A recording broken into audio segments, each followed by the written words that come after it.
Farishtalar ichida eng kattasi Jabroil alayhissalom ekan. Boshi 7 qat osmonni tepasida, oyog'i 7 qat yerning tagida.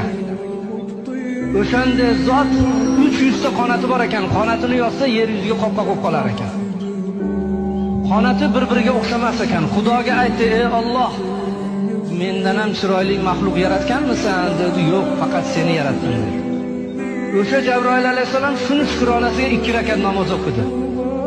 Birinchi rakatida o'ng oyog'ini qo'yib, chap oyog'ini ko'tarib 20 ming yil turdi dedi. Ikkinchi rakatida chap oyog'ini qo'yib 20 ming yil, 40 ming yilda bitta oyog'ida 2 rakat namoz o'qidi.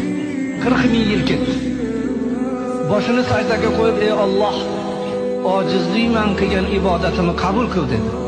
Xudo aytdi: "Ey Jabroil, rost ibodat qilding, seni ibodatingni qabul qildim. Sendan keyin hech kim bunaqa ibodat qila olmaydi. Magaram oxirgi zamonda Habibim Muhammad alayhisalomning ummatlari keladi. Ular qancha tashvish bilan, o'ylar bilan, quloq qoqib qo'yib pulini sanash bilan, tahoratida shikastalik bilan ozgina daqiqada 5-10 daqiqada 2 rakat namoz bomdodda o'qiydi.